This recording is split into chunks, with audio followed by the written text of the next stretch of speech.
Thank you so much for the invitation and having us at this great event. We are here to really bring up one of the topics, the industry in which we all are and very passionate about, which is esports, the fastest growing entertainment and sports vertical. And I'm here joined by a group of really experienced seasoned veterans in the industry who are core stakeholders. And we hope to really bring this up as part of the conversation so that next year we can have even more esports sessions and see where the industry will develop as one of the areas that should be definitely relevant for the participants of this conference. I will start with myself for this. I'm Moritz. I am the CEO of Grid. We are a technology as a service platform, and we are basically a partner to esports teams and leagues and help them to commercialize and unlock the potential of official data assets. I'm joined by Baumann, the CEO of Rogue, one of the leading teams in Europe, a multi-gaming organization, also playing in the Berlin-based league LEC in League of Legends. Next to her, Mucha, CEO of G2, who just completed a massive round, some of you might have heard about, and definitely one of the prestigious organizations we have in the team space. And Lewin, who is the VP of distribution for RFRESH Entertainment, who are a top-tier tournament operator, but also involved in the team space and generally one of the innovators in the space. So since we have 20 minutes, we didn't bring a lot of slides to run through. Esports sees more mainstream adoption. I'll bring you a few numbers courtesy of Goldman Sachs, who was so nice to share them for the purpose of our panel. We're looking at an industry that in viewership is already showing that it can rival with some of the biggest sports events in the world. For example, the mid-season invitational last year had a similar amount of viewers as the Super Bowl. But the problem is here we talk about online viewers versus televised. The metrics are different, and this is just some of the challenges we still face in the stage of esports. While the viewership is on a similar level, revenue-wise, we're talking about 900 million, conservative estimates for last year, I think. If you put it into comparison with some of the franchises I just mentioned, the NBA is at 9 billion, or by the same metrics, the NFL at 14.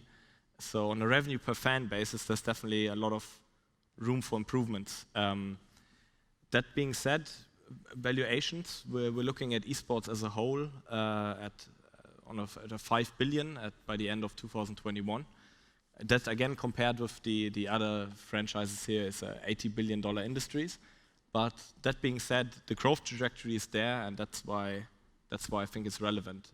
The challenge here again, and this is one of the things we want to resolve, is that we're talking about a very fragmented, multifaceted space, and there's not one esports community that would follow everything that's happening in the space at once. And I think that's a good lead over to the first question. Thinking about esports as a whole, 20 plus different relevant game titles, different genres, different platforms on which they're being played. How important are for you cultural and regional preferences of specific game titles when you look at games or franchises to enter as a brand? Anna, you go first. Well, I believe it's important to understand that looking at different games, you have games that are more, kids games, other games are more focused on, for example, shooting people. I think when you're looking to get into games, some are in some parts of the world more popular than in others. For example, in Germany, we always hear about, the shooting games. Obviously, we're talking about Counter-Strike, which is one of the most popular games. So personally, I believe when you want to invest, you need to understand maybe the regulations around, but also what's really at the center of a certain culture and what's accepted. Yeah, but of course there are certain tendencies in different regions. So US is most probably famous, known for fighting games, and Europe for ego shooters and strategic game in the Asian environment. But in the end, the game is only the content, only in brackets and deliberately. But the more important thing is that we are part of an entertainment industry, and we are audience management organization, and we manage community, and we make people happy. We make people being fascinated of what they're seeing on screen. And that's why gaming is our content, but it's more important that we get people attracted for what we are doing. First of all, thank you for having me, for having us. I also agree that, of course, in different regions, different esports enjoy different popularity. Same as rugby is more popular in the UK than in Germany, and football is huge here. So on the esports side, for example, from our experience as a TO, we had recently we had a tournament in Sao Paulo. It sold out in one day, 8,000 people. We had a dedicated fan block. Then if we look to Spain, perhaps League of Legends is slightly more popular. But while I think that there are some differences, or there are regional differences, and we all agree, I do see a trend of esports going global. So I do see, we all see that there are major sponsors, non-endemic sponsors coming into this space. And when they want to go into the space, they don't necessarily look for a specific game, they're looking for the genre. The same is true with TV stations. Yes, you have some dedicated TV stations that are just esports, but you also have some dedicated slots. So I think the industry as a whole is making massive inroads on the way to gaining mainstream recognition, and that's really great to see. Great, thank you for all of these answers, that's good. So you already mentioned you're looking at it as an entertainment vertical. You want to make people happy. You want to create engaging experiences ultimately. What are some of the trends or technologies that you see that will contribute to that, and where esports could be like a sandbox for audience engagement and new technologies that we see slowly adopted being in sports, but where esports being completely digital from the start might have an advantage? So, I mean, I think esports is known for being predominantly a digital kind of platform environment that people engage with. G2 is making a big approach to change that. So we try to engage physically with our fan base as well. We invite all our fans to be in our new office, which is around the corner here in Potsdamer Platz. We are going to open in close collaboration with Veritas Entertainment a 2,000 square meter plus arena at Checkpoint Charlie late this year, early next year, depending on how fast we get it all built. And that is for the expectation there is to have a 24/7 open kind of situation of fans being engaged, having that for public viewing. So we want to bridge the situation that an industry which is predominantly known for digital, bring that into the real world and to connect that with all other entertainment environments, because that's what esports is about. It's part of the culture in the society, and that internationally. Of course, it's also integral to esports, on the other hand, that we're digital. And I think the beautiful thing about esports is that the internet nowadays allows you to connect digitally with other fans on the same topic, whether it's watching tournaments together, whether it's even immersing yourself into virtual reality, as we've seen in some games where it's possible to actually be right in the middle of the action. So I believe having both sides of that, for example, particularly for companies, who are in the digital space, looking also at the data, what you can do with it. I think it's quite exciting globally what opportunities we have. I completely agree, and just to add on top of that, because it's absolutely correct. One of the benefits of esports is also the fact that it's digital to begin with, is that the barrier to entry is really, really low. Anybody basically can participate in terms of viewership, passive viewership, in terms of active, finding like-minded players globally that play with you. So in that regard, the digital nature of esports, where you don't need a lot of equipment, you don't need to leave the house, these are factors that help spread its popularity. And in terms of data, how can data not trump that, but add to that? There's, first of all, the usage of data in determining what time is the best time for a tournament. You're looking where your audience stream's coming from, and according to that, you set your schedule. But in addition to that, one could, for example, work with sports betting, where there's enhanced viewership, and there's a number of technologies that are being developed and tested out right now that make the game even more, or the games even more attractive and fascinating. Yeah, you gotta excuse me, coming from the data side, the tech and what is possible in esports is always very fascinating. It was also one of the areas I wanted to hint at was like eye tracking, and how, since the sport is played in that way, on the biofeedback side, we have actually other abilities than traditional sports, where it's sometimes harder to harness data or statistics from players who are moving around rather than having them in a fixed location. Covering these trends roughly, as an industry, as an ecosystem, esports in isolation, apart from the big gaming behemoth next to it, we're looking at an industry that is disproportionately highly dependent on sponsorship revenues compared with traditional sports. Which revenue channels do you see developing more in the future, and which are most relevant for you as teams and you as tournament organizers?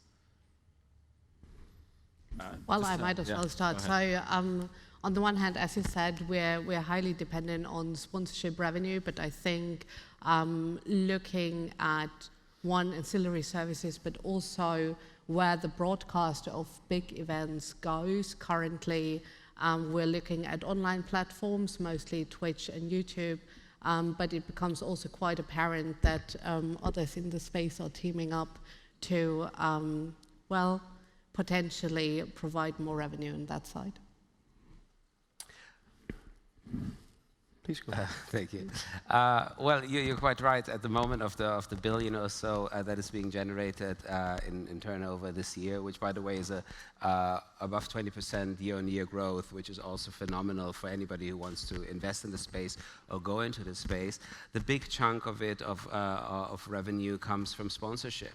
But I think that what one needs to analyze is not just the size of the investment, but also look at the identity of the sponsor and what kind of brands are going into the field, especially when we're speaking about non-endemic brands. So, for example, take two examples from Germany, Audi and Mercedes. These are global brands. It doesn't get better if one of them becomes your sponsor. So in that regard, I think that the quality of the brands that move into the space are also a relevant factor in terms of indicating where the growth is going.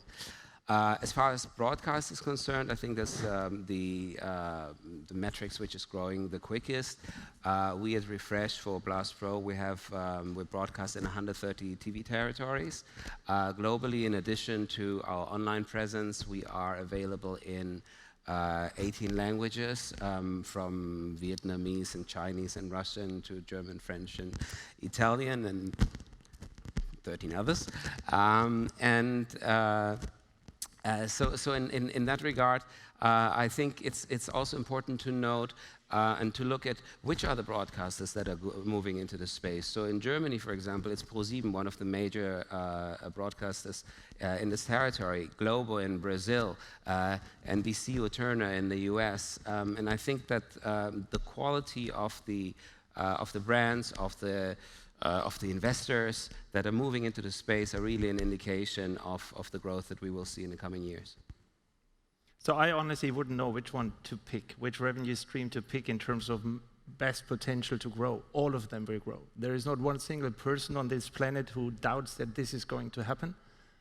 I've seen that in the traditional sport environment for 15 years, starting around 1985, which tells you I'm old. And that is about... and now the industry and the development is much faster than it was at that time. I'm not talking about is there growth potential on any of the revenue stream. The only question is how big and how fast will it happen. Mm-hmm. And I see eSport as the biggest niche in the world, with 2.8 billion people gaming and almost 2 million people even interested in esport, and it's still being treated as something like it needs to develop to become big and relevant. It is relevant. It is the most relevant entertainment piece that currently exists. I love the passion, and I obviously share that view entirely. It's absolutely there. You're right. If we talk about people participating in sports, they're saying in the US, I think the stat was 1.5 billion versus casual gaming 2.6. These are all potential viewers. I think we ultimately, and the accessibility advantage esports has over sports as well. These are factors that can make one really confident to say these things, of course. While we're comparing a lot of metrics and trying to really define the space as one, there is an entity you have in esports which is not apparent in traditional sports, is a game publisher, and a company whose game is their IP, and it changes a bit how the ecosystems are set up. We don't want to dive too deep into here, but having two teams here and one tournament operator mainly in the more open space of esports, franchising is a big trend, and it's also one of the biggest receiver of investment, ultimately, the franchise leagues. And it's very interesting because it's changing an ecosystem that came from completely open, completely community-driven, Wild West, into a more regulated environment. Can you talk a bit about the trend? I think you are both involved in teams who are in franchise leagues to date. Is this something you welcome? What are the opportunities to see as it contributes to esports growth as a whole? I think it's quite exciting to see game publishers take a more active role. In the end, esports can be seen as a vertical stemming from their intellectual property and the licensing chain going to the consumer in the end. When we're looking at the broadcasts and the tournaments more broadly. So I believe when we look at the game publishers, the more they are involved, the more they provide actually being a good partner in the space, setting up, for example, franchise leagues, the better we have a stable ecosystem, we can grow together. I mean, there's good reason to believe in a franchise structure because NFL, NBA, and all the others are good reason to believe that that creates value and that creates business, and therefore there is, of course, a dependency on the publisher because they play a significant part and they have a high responsibility to develop games that keep attractive for the community. But finally, it's a good dependency to have because we are all fighting for the same thing. And if they don't develop their skills, if we don't contribute the way we can, then the business model will not work. So, and it will take some more time to make these kind of franchise structures being really successful and with the right kind of business models behind it. But it's good to have both of them, to have the franchise structure and the non-franchise structure in this kind of industry. Yeah, okay, I'm getting the signal already that we're running over time. Thank you so much for contributing to this panel, and thank you in the audience for giving us the attention. Thank you.